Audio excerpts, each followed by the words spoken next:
आज हम जानेंगे चेक बाउंस से संबंधित। तो ये वीडियो आप सभी लोगों के लिए बहुत ही महत्वपूर्ण होने वाली है। आप लोग अगर नए हैं, वीडियो को पहली बार देख रहे हैं, तो चैनल को सब्सक्राइब जरूर कर दें, साथ में बेल आइकन जरूर दबा दें, जिससे कि जो भी नई अपडेट डालें उसका नोटिफिकेशन आता रहे और आप लोग जानकारी प्राप्त करते रहें। नमस्कार दोस्तों, आप सभी लोगों का आपके ही इस यूट्यूब चैनल में स्वागत है। चेक बाउंस के केस में होता यह है कि जब भी दो पार्टियों के बीच में कोई लेन देन होता है, तो फिर उस लेन देन को सिक्योर करने के लिए या फिर उस लेन देन को उतारने के लिए एक पार्टी के द्वारा दूसरी पार्टी को चेक इशू कर दिया जाता है।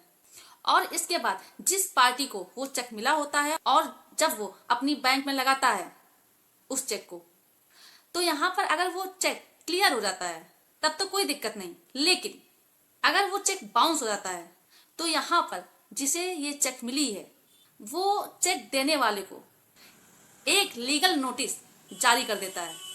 और लीगल नोटिस मिलने के बाद भी अगर पेमेंट वापस नहीं मिलता है तो यहाँ पर कंप्लेनेंट के द्वारा एक्यूज्ड के अगेंस्ट में एक चेक बाउंस का केस डाल दिया जाता है। लेकिन यहाँ पर बात यह है, वो हर केस में क्या चेक बाउंस का केस बन जाएगा या फिर नहीं। तो आपकी जानकारी के लिए बता दें कि हर केस चेक बाउंस के नहीं होते हैं। सबसे पहले समझते हैं कि चेक बाउंस का केस किन रीजन की वजह से होता है। सबसे पहला होता है फंड्स इनसफिशिएंट।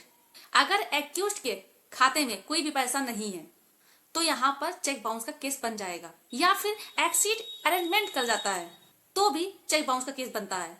या फिर अकाउंट क्लोज हो जाता है, या फिर जो पेमेंट है वो स्टॉप्ड है। ये है कुछ कारण जो कि ज्यादातर केसेस में आते हैं और इनमें चेक बाउंस का केस भी बन जाता है। लेकिन बहुत सारे रीजन ऐसे भी हैं कि चेक बाउंस होने के बावजूद भी चेक बाउंस का केस नहीं बनता है।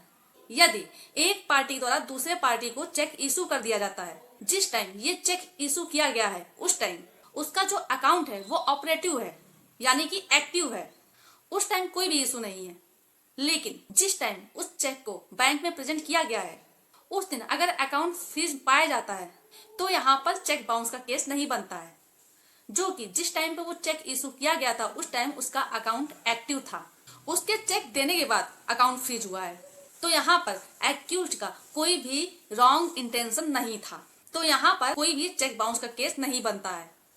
लेकिन मान लीजिए अगर एक पर्सन ने दूसरे पर्सन को चेक इशू किया है और जिस टाइम उसने ये चेक इशू किया है उस टाइम चेक देने वाले को अगर ये चीज मालूम है कि उसका जो अकाउंट है वो फ्रीज है, और ये चीज जानते हुए अगर वो दूसरे पार्टी को चेक देता है और उसके बाद अगर वो चेक बाउंस हो जाता है तो यहाँ पर जो चेक बाउंस का केस है वो बन जाएगा, क्योंकि एक्यूज्ड को यहाँ पर इस चीज की जानकारी है कि उसका जो अकाउंट है वो फ्रीज है। तो यहाँ पर जो उसकी इंटेंशन है वो क्लियर दिख रही है कि वो जानबूझ करके उस चेक को इशू कर रहा है। ठीक इसी तरह से अकाउंट क्लोज में भी होता है। तो अब आप लोगों को अच्छे से इस चीज की जानकारी हो गई होगी कि चेक बाउंस का केस कब चलता है, किन कारण की वजह से चलता है और किन कारण से नहीं चलता है। सारे केस जो है वो चेक बाउंस के नहीं होते हैं, कुछ कारण होते हैं जिनकी वजह से होते हैं।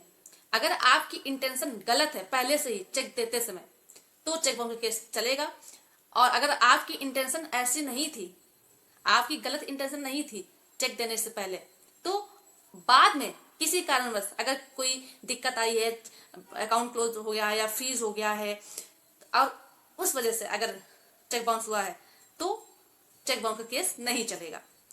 आई होप जानकारी अच्छे समझ में आ गई हुई कि चेक बाउंस का केस कब चलता है कब नहीं चलता है। जानकारी अगर पसंद आई तो वीडियो को लाइक जरूर कर दे, शेयर कर दीजिए, और अभी भी चैनल को सब्सक्राइब नहीं किया है तो ये आप लोगों का ही चैनल है, आप लोग इसे सब्सक्राइब जरूर कर दें। धन्यवाद।